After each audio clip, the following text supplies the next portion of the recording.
All right, welcome back to the Broccoli Roast, folks. We are on set for the longevity film, and I'm hanging with my man Seb Terry. Seb, where we at? We're in Venice Beach, just near all the action. There's so much action going on right here. This is great. Actually, anytime I have mates come over from Australia, I just take them down here. You've got the skateboard ramp over there, you've got Muscle Beach just over there. Oh, well, I dressed appropriately then. And then homeless people, wealthy people, creative people, it's all here. It's great. It's amazing. And I'm here, and you're here. Is that one of the reasons why you moved to LA? We're just going to shuffle in close so that I can hear you. No, it's for the, look, there's a half-smoked joint here. That is not... Wow. I mean, it's probably quite filthy, I'm picking that up. But... I mean, we didn't even place that there. This is Venice. Well, that's legal here. This is like, so you smell that everywhere here. Yeah. Yeah, it is kind of white. I mean, that's not white, but the it's so eclectic. There's lots of different bits and pieces here. Like, it's on the beach, obviously. I love that. You love that. And I wasn't sure where to go in America when I moved here, and it was for the purpose of building an app type thing around kindness. And I was like, well, do I go to San Francisco? Is this tech hub? Do I go to New York? There's a lot of business, blah, blah, blah. Or do I go to LA? And I just really like LA because it's got the media side of things too, and Venice is just, I don't know, it's got character. I like that. It definitely has character, and it's funny, it's one of those places where I would go, it's one of those places where my girlfriend would really try and convince me to go, and I'd be steadfast that I wouldn't like it, and then I'd get there, and then begrudgingly over the next 24 hours, I'll be like, yeah, okay. Because this is the second time we've stayed here now in the last week. Yeah, I remember you asked me, like, where should I stay? I was like, go to Venice. Yeah. It's great. I love it. I just love being, I mean, it's so cliche, but just being on the ocean. Yeah. You know those people who say, I couldn't live anywhere but the ocean? You're like, come on, yes you could. I don't think I could. Yeah, no, it's a very tangible benefit, I think, being so close to the ocean. But hey, I want to hear your story, because there'll be people on listening to the Broccoli Roast, couple of them, who won't know your story, won't know who you are, how you arrived here. It's quite an interesting story. You've done a TED Talk, far out. What a get you on the podcast. Yeah. So I've been here 2 years, and thanks for having me. No worries. But yeah, initially I was filming, I have a show. I feel really awkward saying I have a show. Reality show here, which is based on me helping people. Yeah. And that was kind of like the impetus for me coming over to begin with. And then I was like, I'm just going to stay here because there's so much excitement, like the general community, everyone's very collaborative here, and so that's why I stayed. But I guess the backstory is I was just living this very conventional lifestyle, and I wasn't really sure. Good spot. Is that okay? I like that spot better. Do I start again? Or no, please continue. Oh, great. We're just shuffling audio on the go. So yeah, no, I lived a very conventional life. So I went to school, didn't know what to do, went to university because I was told I should do that.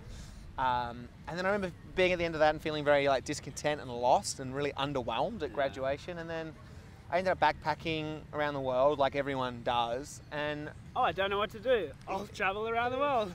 Yeah, that'll be, it's kind of like that whole eat, pray, love type thing.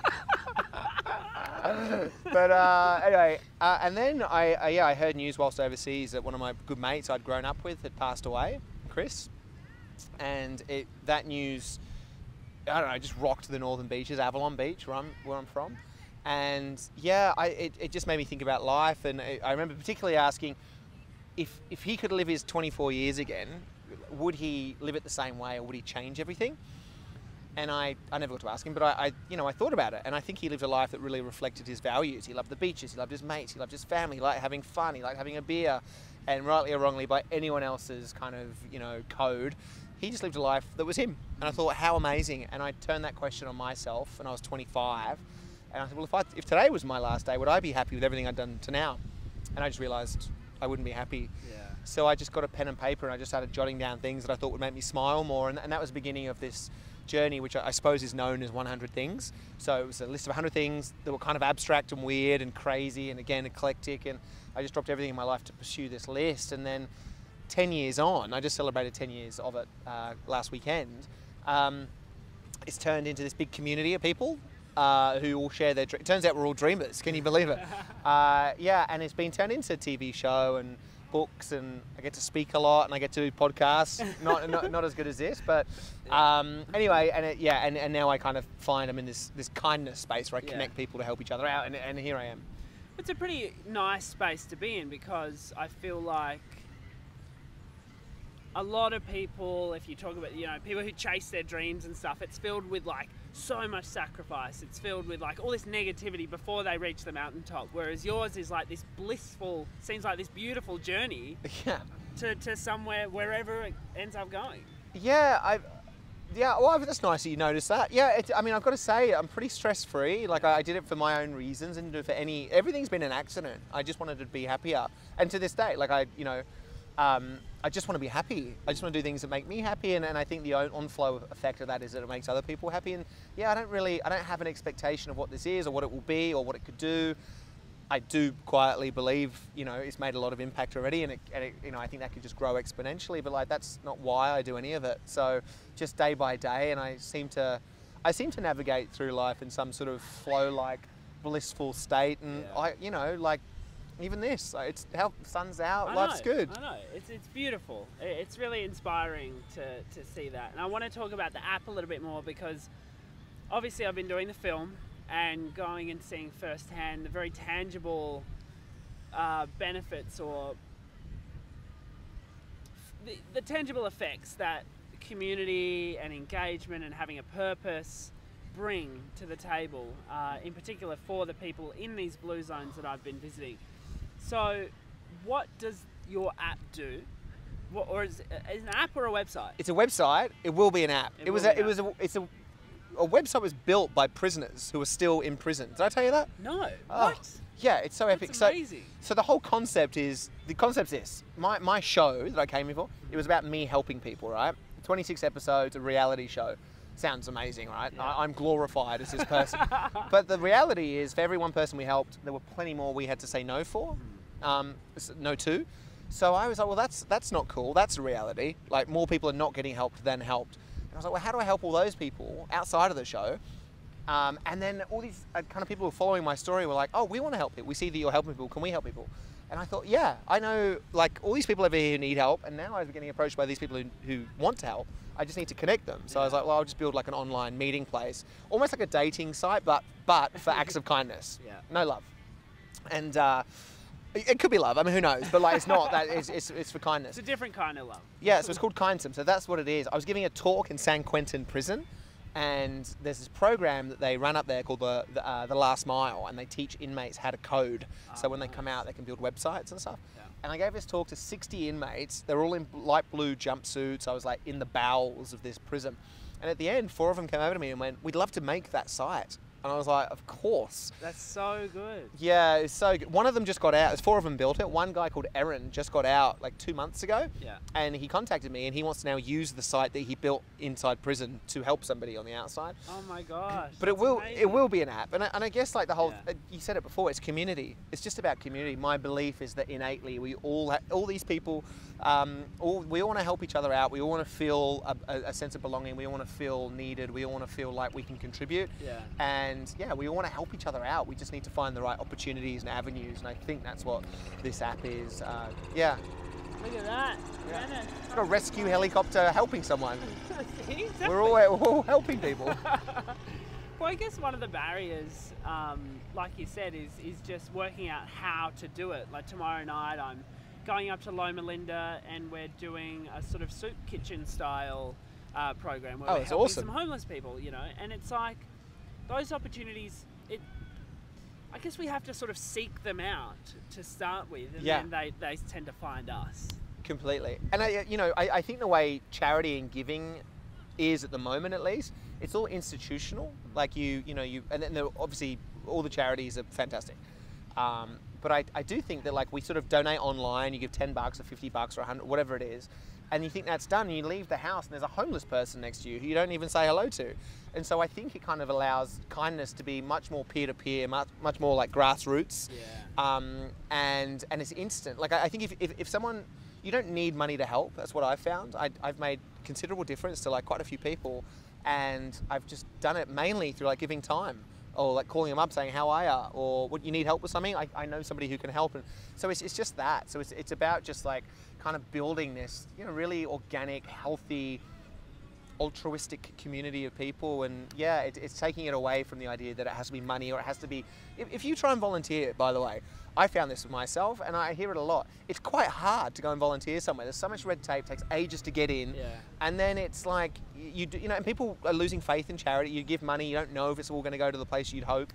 And so, yeah, this allows someone to go, you're going to Loma Linda? Loma Linda, yeah, one of the blue zones. So you could like open up this website and go, type in Loma Linda, a couple of your strengths or whatever, and then boom, you just like, there's a map of people who need help. They might be sick, coughing and whatever. They might, you know, they might just need help moving and they can't afford something. And that's it. And it's just easy access to people who need help.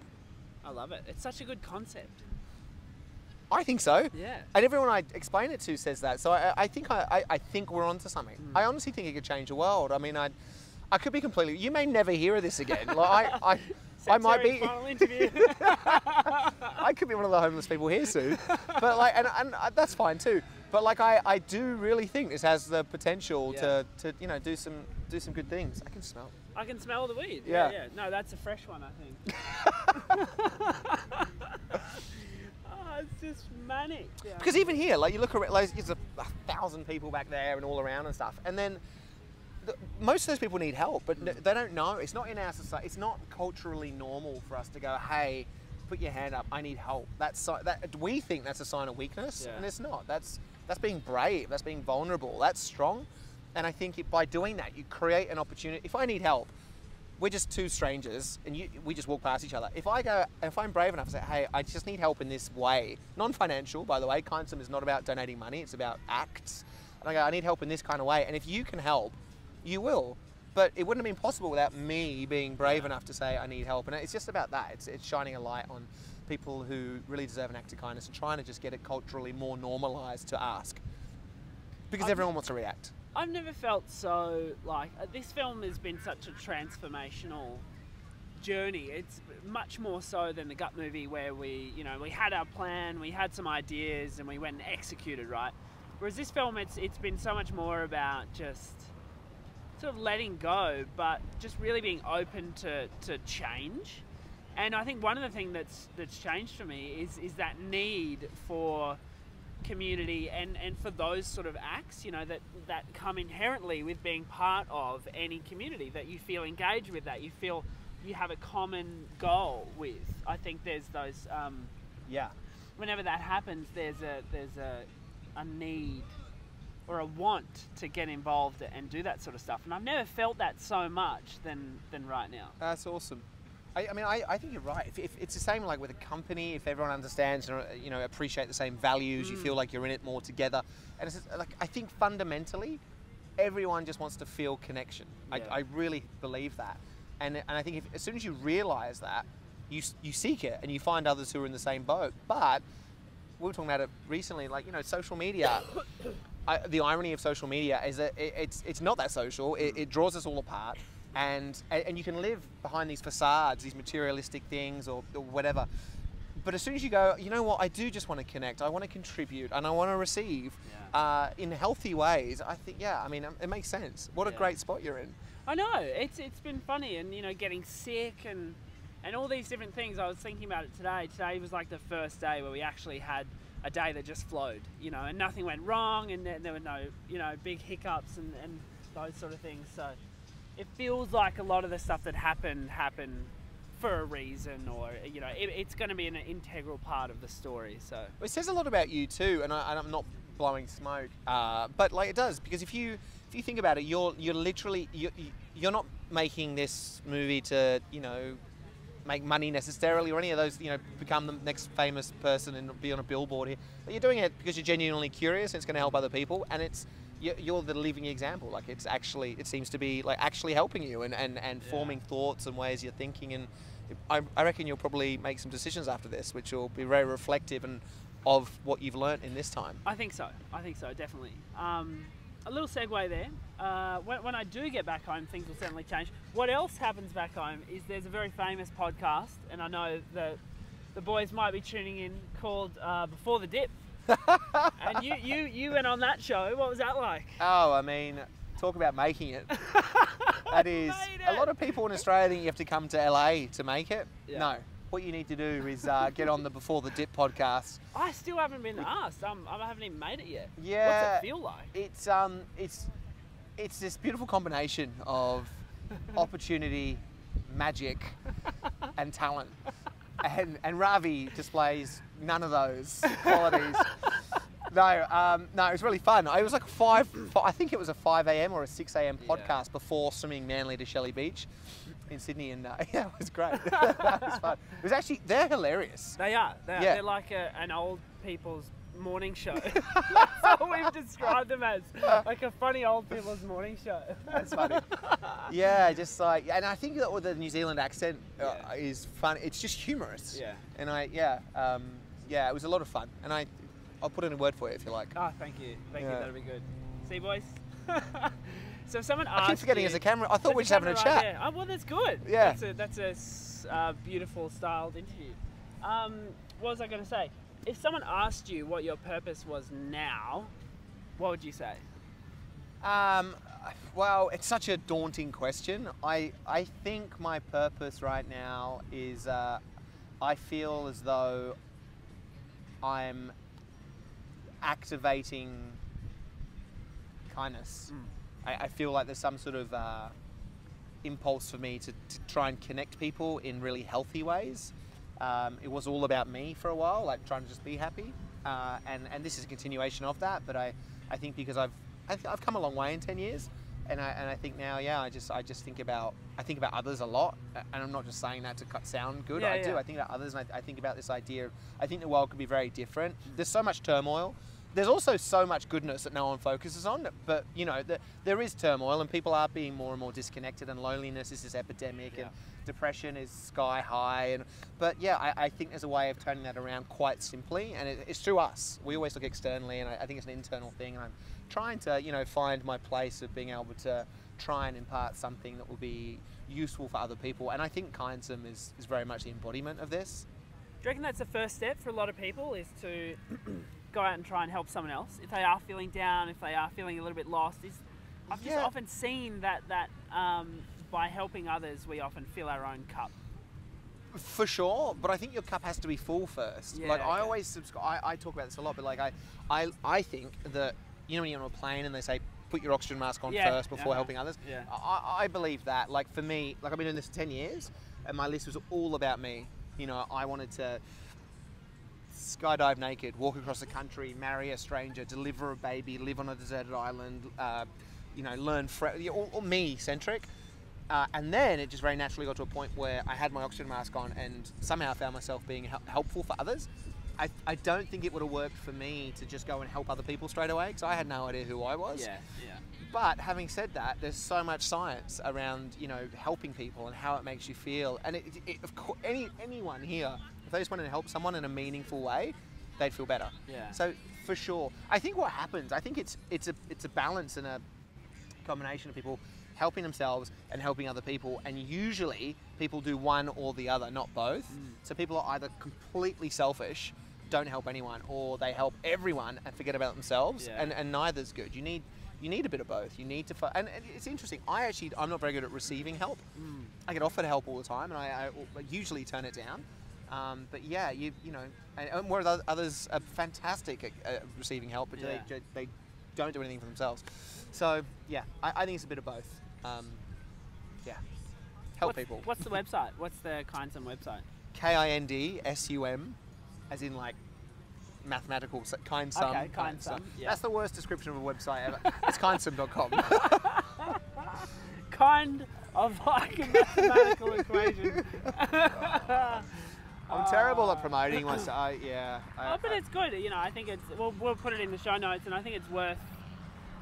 I mean, anyone who we ask on is worth promoting. But I think your message, and whether it's just for me personally right now, and where I'm at and where I'm going, it does feel like it's resonating quite heavily. Really? Yeah. Oh, that means such a lot to me. Yeah. Yeah. I respect everything you're doing a lot. So to come from you, that's nice. Thank you. Yeah. What else is happening in your life? You got heaps going on. I got heaps going on. I mean, it's actually, I was thinking the other day, and it goes back to looking after myself, because I'm not here for any other reason other than I think it's a good place to kind of start this. And sometimes I do still forget about myself. Again, it's there's no like place you get to and you're like, sweet, I'm done. It's an ongoing, evolving thing. So like at the moment, like I've got Kindsim, I've got the 100 Things, I'm doing a lot of talks and like all that waves, a lot of work, great things, got a potential TV show, another one, how obnoxious. I know, just like a one TV show, TEDx revamped.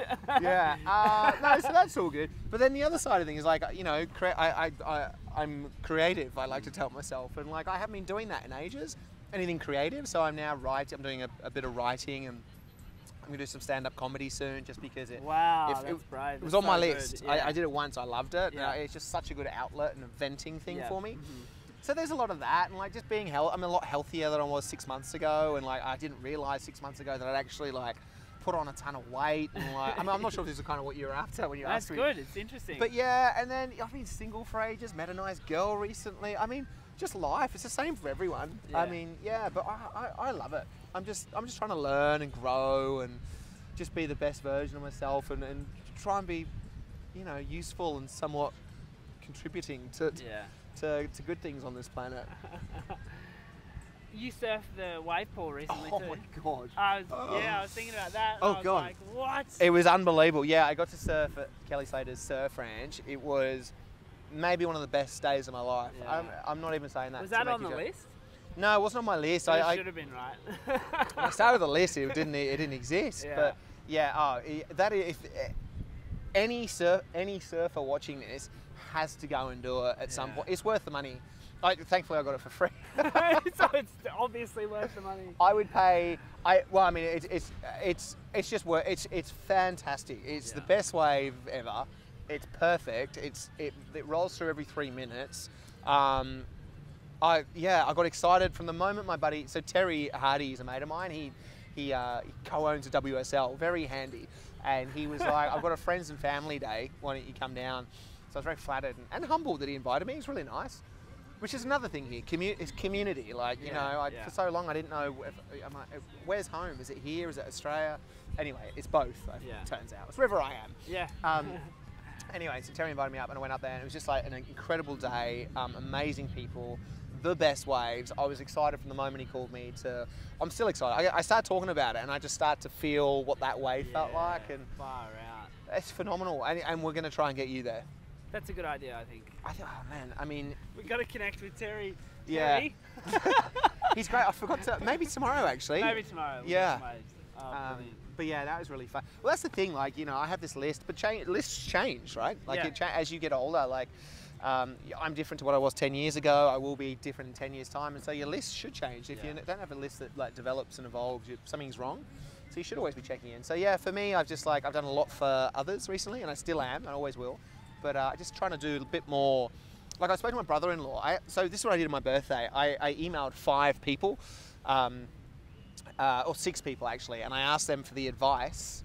6 people close to me, not strangers. Yeah. I asked them for the advice that they think I need to hear, and I got some really good ones. But my brother-in-law Brett, who's one of my best mates, married my sister. I forgave him. He said, what did he say? He said that he's never heard me as happy as the day that I left the surf ranch and called him and told him about it. And he's like, you just need to do, he was like, my advice is you just do one more thing a week just for yourself. Yeah. So I'm trying to do that. I was going to do it now, but I thought I'd do a podcast instead. Yeah, well, this is kind of as exciting as the surf ranch. Mate, this is great. The broccoli roast. I went skating yesterday on a Smooth Star. Oh, did you? Yeah, which I know you somehow connected with. Yeah. And I fell off my board 3 times. Oh, I was really trying to give it to it. Right. And I feel like a child. My hip is so sore, and my wrist. I fell down like that, and I'm just limp-wristed at the moment. Right. Well, you're getting old. It's understandable. 38. That was meant to be a whistle. 27. What? Yeah. How old do you think I am? Because everyone thinks I'm older. Well, I don't want to. Are you going to be offended if I? No, because everybody thinks I'm older, so I get a little bit. Isn't it funny at school, right? Like you think if someone's a year above or below, you're like, well, I can't talk to that. They're older or they're younger. Yeah. I'm 11 years older than you. Yeah, isn't it amazing? When I finished high school, you were 7. Yeah. That's absurd. Well, I just thought we were on the same. I mean, yeah. I feel like people are just more advanced at a younger age. Well, my brother says that I was a 40-year-old trapped in a 20-year-old's body for quite some time. That's so, great. I love yeah. it. You had to. I didn't even know what a blue zone was until I met you.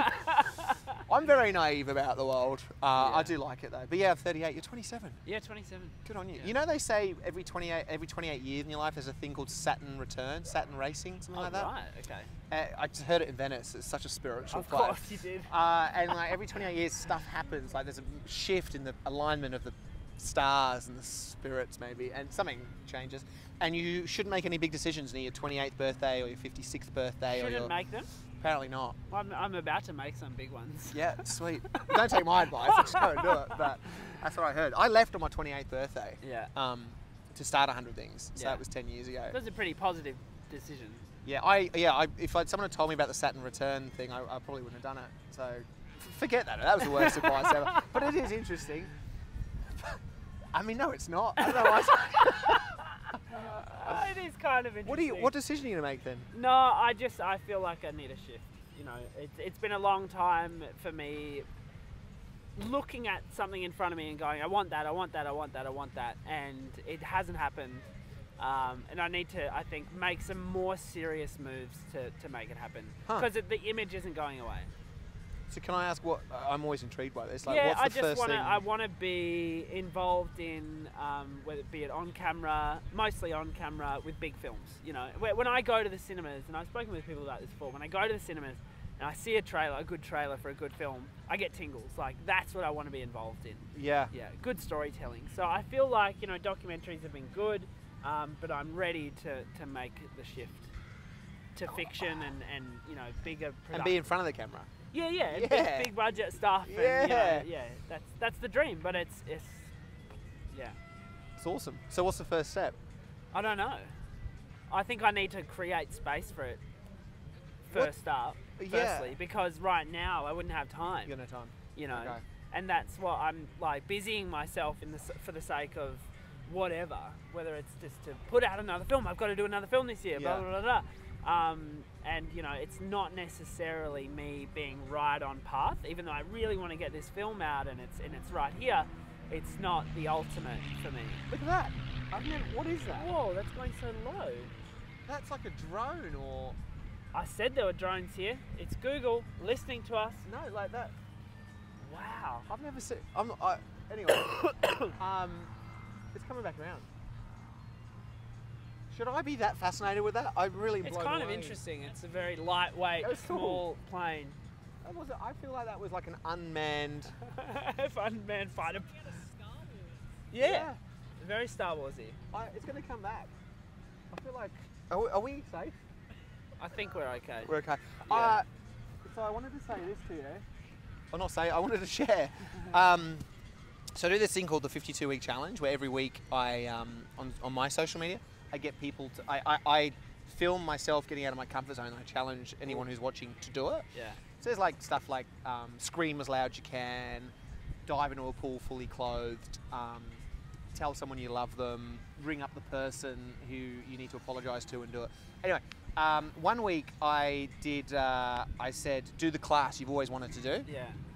I did 2. One of them was hip hop dancing. Nice. It was embarrassing. It was horrible. It's so good. So fun. It was Yeah. so good. I can't dance. It was great. And then the other one was like do an acting class. Because I was just like, why not? You get out of my, and it was excellent. Yeah. It was so good. And they do them on Monday and Wednesdays. You can do your first one for free. Yeah. What's today? Wednesday. I don't know. Wednesday. You know, I do them.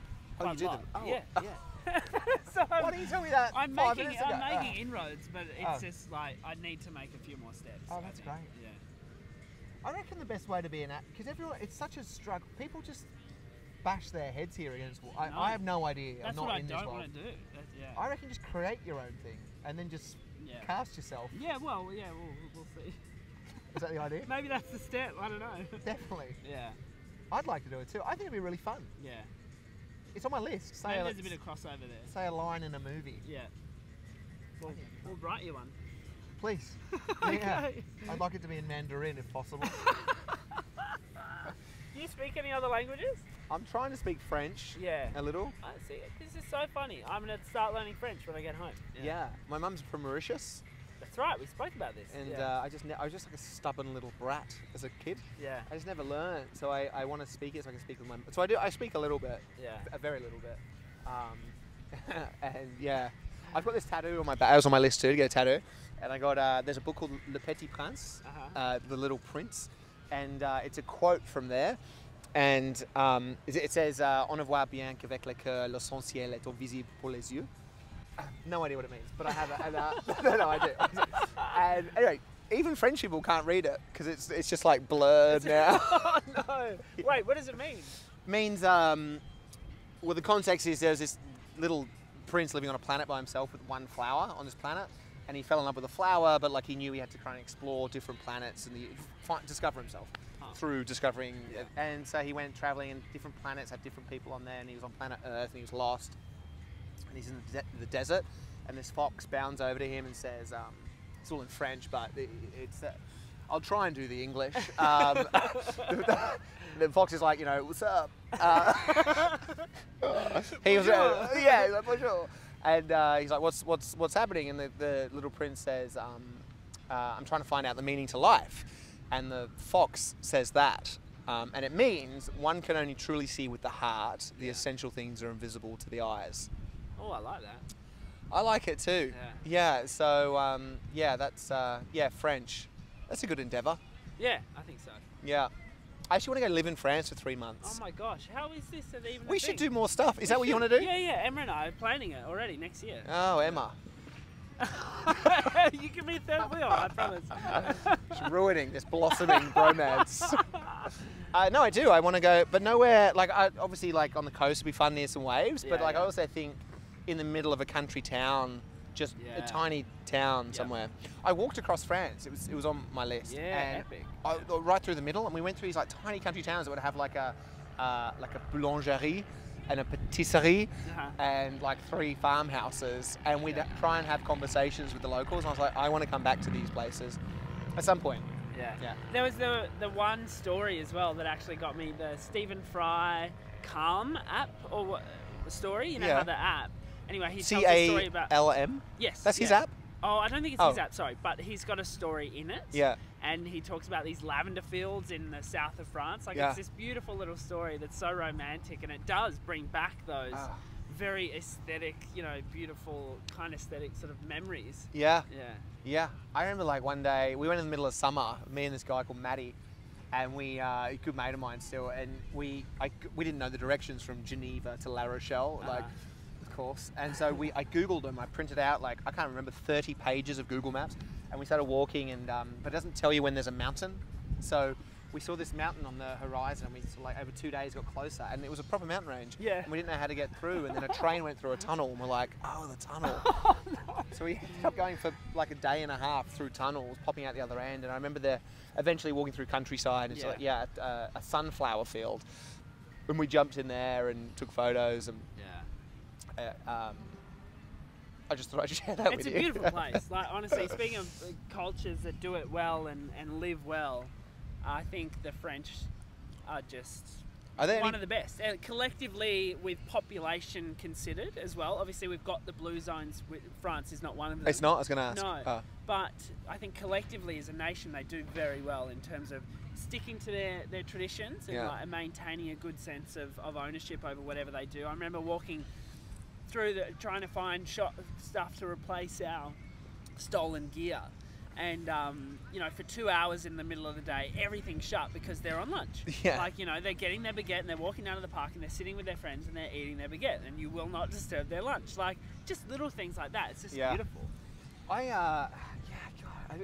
Where are the blue zones? So you've got Sardinia in Italy. Yeah. You've got Icaria in Greece, which is where I'm off to next. Loma Linda in California. The Nicoya Peninsula in Costa Rica, and Okinawa in Japan, which is where I came from. Really? Yeah. And they are just head and shoulders above everywhere else in terms of longevity. Yeah, you're talking between 6 to 10 years extra length of life, extra life expectancy. Yeah. sometimes 6 to 8 times less heart disease, less cancer, no words for depression sometimes. You know, it's like, it's very stark difference. It is. Yeah. So it's not like just the law of averages suggests that any population will have some that are better than others, just happens to be those 6. That Like will it be is. the case, but their average is astronomically Oh, wow. better than everywhere else. Oh, that's so good. So the Loma Lindens, for instance, can expect to live 10 years longer than the rest of America, and yet they're embedded, they're next door to the suburb with the highest murder rate in America. Wow. The highest gun killing rate in America. Huh. They're next door to it, and they can expect to live for 10 years longer than everybody else. Jeez. Crazy, hey? That's good. I hear they're trying to make it so... Such an uneducated comment I'm about to say. I heard... I spoke at an event with Peter Diamandis. Yeah. And he reckons by the end of his life, his goal is to cure death, which is, in his opinion, an illness. A disease. A disease, yeah. So, but he wants to know, sorry, at the end of his life, I think he actually said that he wanted, the turtle lives for 200 years. Yeah. He wants to be able to make it so that the human life is 200 years on average. But yeah, he thinks, we can live forever. It's interesting. There's a lot of weird sort of stuff going on in the longevity space. We've decided to explore, to touch on the more unnatural pharmaceutical chemical approach and really focus on the things that people can do now every single day, because that stuff's interesting, but it's also, to a point, disempowering. If a 70-year-old watches it and goes, oh, nothing's going to be available for 50 years, Right. that's really sad. So we're talking about things that, you know, people can start doing every day, and you know, just to ensure they have a good quality of life and quantity of life. Yeah. Huh. Less stress, purpose-driven, All that sort of stuff. all the healthy stuff. Yeah. We'll have more soon. Yeah. You better live long. I know, right? Imagine can't if you do a died film by on it. 29. Well, all the longevity experts, like I can't remember all the names, but Pritikin, you had the other guy who did the lots of protein, Atkins. There were a lot of vegans, and you know, special people who had longevity diets, and they all died at ages below average life expectancy. Really? Yeah. So if you really want to get into it, it's hard to actually find experts, because the true experts are the people getting the results that you actually want. Sure. Getting the best results in the world, and that's people who may not be able to always articulate what they're doing, but through observation, I think we're able to tell a pretty compelling story about what they're doing. That's great. And make some good assumptions. This may not be related, but it just came to my mind. There was this science experiment. Again, this is probably completely wrong. There was 2 buckets of water, and they got 2 rats, and they dropped them in at the same time, and like roughly the 3 to 4 minute mark, they started going under, like drowning. They let one die, which, by the way, ethically I didn't like. But the other one, but I guess it kind of, they needed to. The other one was going under, and they saved it, right? And then the next day, they put that same rat in the same bucket of water, and it lasted for like 11 minutes, not the 4 from the previous day. And they concluded that the rat survived over double the length because it had hope. And I think that's what you're doing for people. Oh, good. You're giving hope to people. So I think that people will live longer because you're shining a light on the fact that it happens and it can. Yeah. And there's certainly, an expectation bias sort of thing. You're like the rat whisperer. Excellent. That's great. Do you get that? You probably get that a lot. Yeah. I've actually thought about changing my Instagram handle from Kale's Broccoli to the Rat Whisperer. I'd look into it. Yeah. Look into it. Well, on that note, we're going to wrap up. Where can people find out more about you? We had Kindsum, Kindsum. Oh yeah. Like a mathematical equation. Kindsum.com, or like the Insta, or 100things.com.au, or Seb 100 things on Insta. Or just come down here. I'm usually hanging around Burnett. Usually on this bit of grass.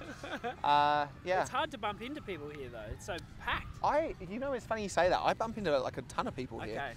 But no, you're right. I mean, it is. LA is a big old place. It's huge, man. Can I ask you a quick question? I mean, this doesn't even. I bumped into a mate of mine in the middle of the spice markets in New Delhi, and I hadn't seen him in like 6 or 7 years. Yeah. What's that? Yeah, I don't know. I don't know.